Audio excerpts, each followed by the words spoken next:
Hello, welcome to Chapter 16 Inventory Control Models session. So in this video, we're going to talk more about how to handle inventory control and management techniques. Remember in Chapter 15, we talked about why companies keep inventories and how we can classify those inventories into different subgroups.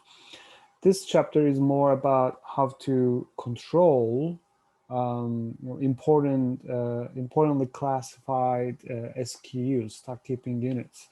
So once you have inventories, how would you check them and how would you control their levels? How would you monitor their progress along time?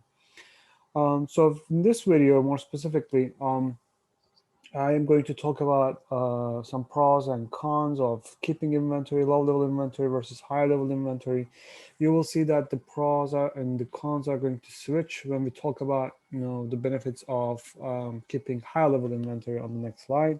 So let's get started. So if a company decides to keep low-level inventory, there are many advantages, and there are some very important risks to consider. So let's talk each one of them very briefly.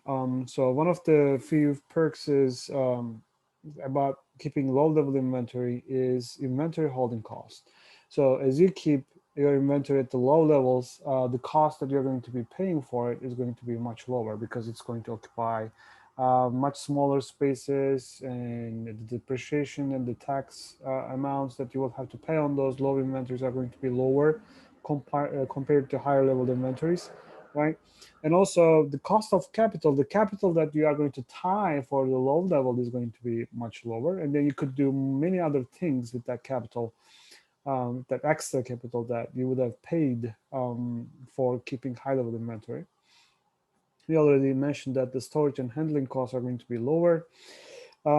Shrinkage costs, like, as you keep inventory in your system, what happens is over time, there are some damages to those, right? Or there are some, obsolescences, deterioration, especially if it is a food item, right? So there's a, certain shelf life on those food products. And if you keep low inventory levels, you are minimizing the risk of shrinkage. So there you are. And the taxes are going to be much less, and the insurance costs are going to be much less since you're keeping low level inventory. What are the cons? So there are very important, severe cons that might happen if you don't really know how to manage your low level inventory. So one of them is the customer service. Well, it's really great that you can minimize the costs that are associated with keeping high level inventory.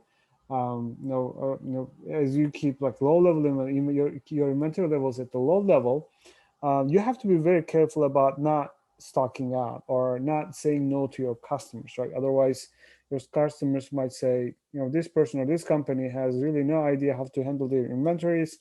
I would be wasting my time next time I knock on their doors. You definitely don't want your customers to feel this way. That's why we do have certain ratios that we keep track of, like fill rate, where we just monitor, like, how many customers came to us and how many of them got their orders fulfilled.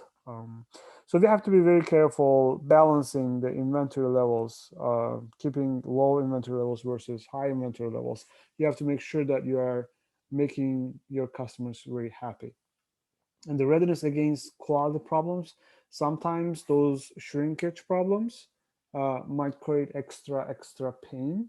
Well, just to protect you, from going through those pains, you might just want to keep maybe a tiny little bit more inventory levels in your system just in case these quality problem arises. Um, so you will see that became these pros became the cons of keeping large level of inventories, and these cons became your pros when keeping large level inventories, right? So there is certainly a big trade-off between keeping low level inventory and high level inventory, and these two slides basically summarize what they are.